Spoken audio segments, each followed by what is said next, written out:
जय हिंद दोस्तों, मैं सचिन स्वागत करता हूं आपके अपने YouTube channel NSC boss defence classes में। बच्चों, आज जो हम डिस्कशन में सेशन लेकर आए हैं वो हमारा सिलेबस को लेकर है कि भाई किसी भी गवर्नमेंट एग्ज़ाम में हमारा इंग्लिश का सिलेबस क्या रहता है। तो बच्चों, इंग्लिश का जो सिलेबस रहता है हमारा, कोई भी एग्ज़ाम जो हमसे पूछता है वो हमसे 3 सेक्शन में पूछने की कोशिश करता है। तो पहला सेक्शन हमारा बच्चों ग्रामर का रहता है। ग्रामर को भी अगर हम समझें तो बेसिक चीज़ों से हम स्टार्ट कर रहे हैं। हमारा पहला जो टॉपिक रहता है सेंटेंस, फ्रेज, क्लोज का टॉपिक हमारा रहता है। सेकंड टॉपिक हमारा टेंस का रहता है और इसी के साथ कंडीशनल सेंटेंसेस। बच्चों, कंडीशनल सेंटेंसेस का जो टॉपिक होता है वो टेंस से अलग नहीं होता है। अब अगर बात करें एनडीए स्पेसिफिक की, एनडीए का जो अभी रिसेंट में एग्ज़ाम हुआ था उसमें हमें टेंस और कंडीशनल सेंटेंसेस से 8 क्वेश्चन देखने को मिले थे। तो आप बच्चे समझ सकते हैं इस टॉपिक की कितनी इम्पोर्टेंस है, हमें इस टॉपिक को कितने अच्छे से करना चाहिए। बात करते हैं नेक्स्ट टॉपिक की, मॉडल ऑक्सिलरी की बात कर रहे हैं हम। उसके बाद हमारा क्वेश्चन टैग आ रहा है, एक्टिव एंड पैसिव वॉइस से भी हमें एनडीए के अंदर एक क्वेश्चन देखने को मिला था। डायरेक्ट इनडायरेक्ट हमारा टॉपिक हमें पढ़ना होता है बच्चों। डायरेक्ट और इनडायरेक्ट को हम नरेशन नाम से भी हम जानते हैं बच्चों। अब बात करें पार्ट्स ऑफ स्पीच की, जिसमें हम बात करें नाउन की, प्रोनाउन से हमें एक क्वेश्चन देखने को मिला था भी एनडीए के एग्ज़ाम में। रिलेटिव प्रोनाउन से हमारा कॉन्सेप्ट था। एडजेक्टिव की हम बात कर रहे हैं बच्चों, वर्ब एंड वर्ब एडवांस। उसके बाद हमारा जो नेक्स्ट टॉपिक है एडवर्ब। कंजंक्शन से हमें 3 क्वेश्चन देखने को मिले हैं अभी रिसेंट एग्ज़ाम एनडीए वाले में। प्रीपोजिशन से क्वेश्चन हमारे 2 क्वेश्चन देखने को मिले, एक क्वेश्चन हमारा आर्टिकल से था और एक टॉपिक हमारा सब्जेक्ट वर्ब एग्रीमेंट की बात कर। तो बच्चों, ये हमारे ग्रामर के टॉपिक आते हैं जो किसी भी कॉम्पिटिटिव एग्ज़ाम में हमसे पूछे जाते, चाहे वो बैंकिंग एग्ज़ाम है, चाहे फिर वो हमारे एसएससी सीजीएल की बात करें, एनडीए की बात करें, सीडीएस की बात करें, एफकेट की, यानी कि जो भी जनरल कंपटीशन के एग्ज़ाम होते हैं जहाँ पे इंग्लिश पूछी जाती है तो ग्रामर का ये सिलेबस हमें कवर करना होता है। सीक्वेंस में मैंने आपको एक चीज़ें बताई हैं। अब बात करें सेक्शन बी की बात करें तो वोकैबुलरी सेक्शन हमारा हो रहता है बच्चों। वोकैबुलरी में हमसे 1 वर्ड सब्स्टिट्यूशन पूछे जाते हैं, ईडियम एंड फ्रेजेस पूछी जाती हैं। और ईडियम से हमें अभी एनडीए के एग्ज़ाम में रिसेंट में हमें 5 क्वेश्चन देखने को मिले थे। बहुत आसान से क्वेश्चन थे, उसमें कोई ज़्यादा टफ क्वेश्चन ऐसा कुछ भी दिया नहीं था जो आपको न आए। सिनोनियम से 5 क्वेश्चन मिलते हैं बच्चों। 5 क्वेश्चन हमें मिले थे अभी एंटोनियम से। बात एग्ज़ाम एनडीए की ही हो रही है बच्चों। फ्रेजल वर्ब से हमें क्वेश्चन अभी नहीं मिले, बट रिसेंट डिफरेंट एग्ज़ाम में फ्रेजल वर्ब भी हमसे पूछी जाती है बच्चों। जब हम बात सिलेबस को पढ़ने की करते हैं तो हम कंप्लीट पैकेज को लेकर चलते हैं ताकि कोई भी एग्ज़ाम हो हमारी तैयारी प्रॉपर तरीके से अच्छे से हो। फिलहाल हम टारगेट जो कर रहे हैं एनडीए एग्ज़ाम को लेकर कर रहे हैं। तो हम ऐसा नहीं है कि अगर मान लो हमारे कुछ टॉपिक से क्वेश्चन नहीं आए तो हम उनको टॉपिक को छोड़ के चले। सभी टॉपिक बच्चों हमारे लिए बहुत ज़्यादा इम्पोर्टेंट है। अगर हमें इस लैंग्वेज पे कमांड करनी है तो हर एक पोर्शन को हमें अच्छे से कवर करना होगा, अच्छे से पेशेंस के साथ चीज़ों को सीखना होगा। चलिए बात करते हैं सिनोनिम्स की, एंटोनियम्स की। सिनोनिम एंटोनियम्स के साथ साथ बच्चों हम होमोफोन्स की भी बात करते हैं। हमसे कई बार एग्ज़ाम में होमोफोन्स भी पूछ लिए जाते हैं। अब एंटोनियम्स की बात करें तो 5 एंटोनियम्स हमें देखने को मिले थे। फ्रेजल वर्ब्स होते हैं, कुछ एग्जाम स्पेलिंग्स भी पूछते हैं। फिलर्स के रूप में कुछ वर्ड्स मीनिंग हमें पढ़ने होते हैं। अब जब वोकैबुलरी की बात कर ही रहे हैं तो कंप्लीट हम वोकैबुलरी की बात करेंगे। उसमें हमें रूट पढ़ने चाहिए, बेसिक नॉलेज होनी चाहिए। प्रीफिक्स की समझ होनी चाहिए, कुछ प्रीफिक्स नेगेटिव प्रीफिक्स हमें समझ होनी चाहिए। और सफिक्स की बात करें और मैंने मोनिक्स की बात करें तो ये हमें याद करने का तरीका होता है बच्चों। वोकैबुलरी के अंदर हमारा ये सिलेबस रहता है। बात करें अगर क्वेश्चन की बच्चों, अगर बात करें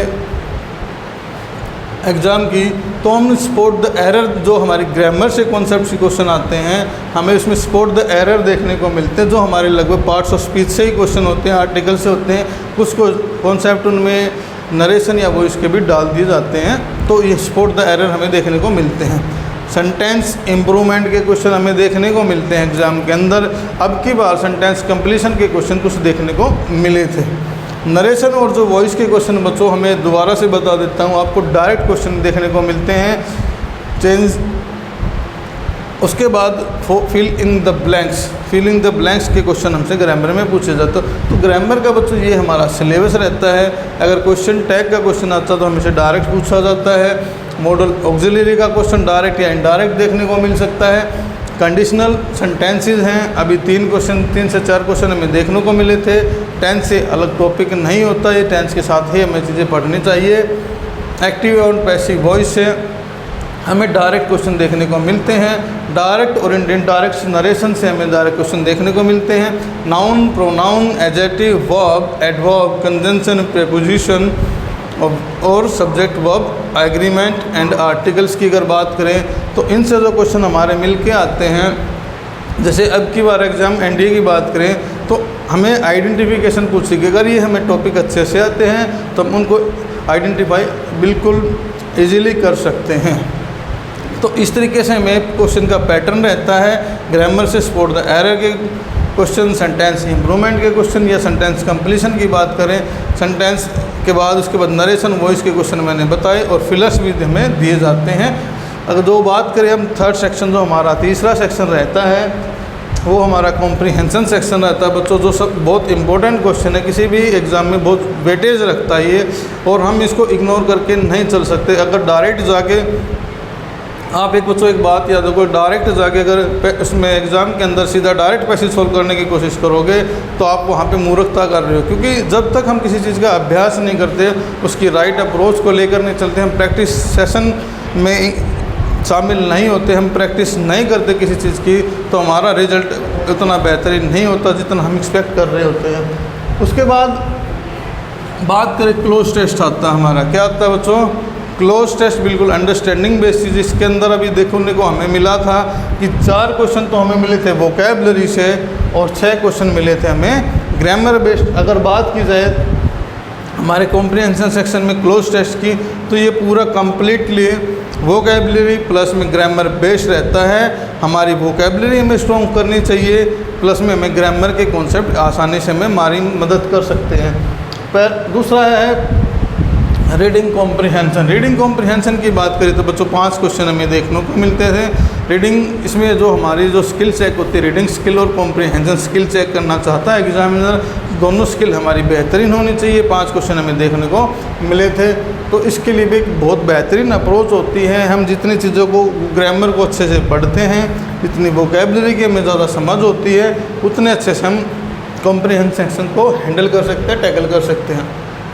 अब बात करें पैराजम्बल बोलो बच्चों, चाहे PQRS बोलो, चाहे फिर सेंटेंस रीअरेंजमेंट की हम बात करें, तो बच्चों ये अलग अलग नाम से क्वेश्चन हमसे पूछे जाते हैं।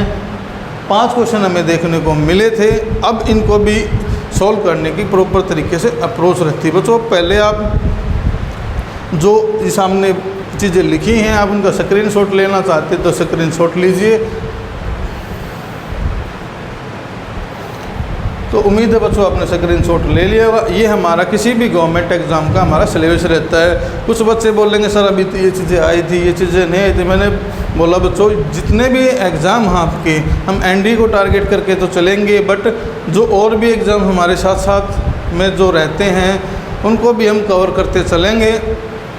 और इंग्लिश बच्चों हर एग्ज़ाम के अंदर अलग अलग नहीं पूछी जाती, नॉर्मल सी चीज़ें चेंज होती हैं। हमें अब ये मान के चले कि पूरी इंग्लिश ग्रामर एक पैकेज की तरह हम पढ़े, पूरी वोकैबलरी को एक पैकेज की तरह पढ़े, इसमें कोई बुराई नहीं है। तो आप सिलेबस को नोट डाउन करें। हाँ, वीडियो कैसे रहेंगी? वीडियो अब सीक्वेंस में जैसे हम स्टार्ट करेंगे सेंटेंस फ्रेज एंड क्लोज से, उसके बाद हम टेंस को पढ़ेंगे, टेंस के साथ साथ कंडीशनल सेंटेंसेज को पढ़ेंगे।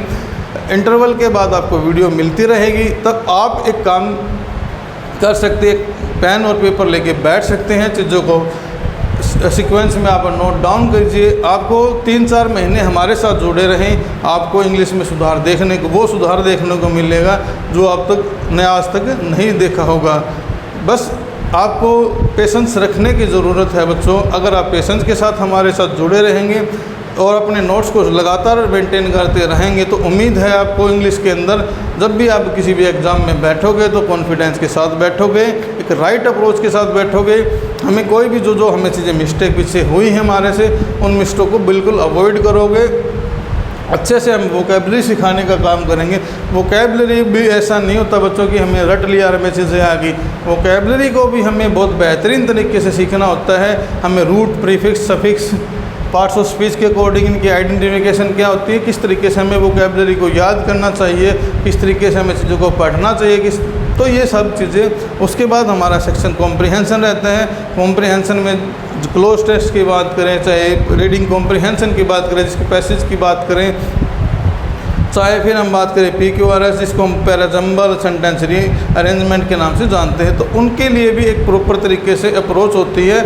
तो मेन बात बच्चों ये है कि हमें जब भी आप अगर हमसे जुड़े हैं तो आप पेशेंस रखें, उम्मीद रखें, विश्वास रखें। हम आपको बहुत बेहतरीन कंटेंट देने वाले हैं और 3 से 4 महीने आप हमारे साथ बिल्कुल मन से, दिल से जुड़ें और अपने नोट्स को मेंटेन करें।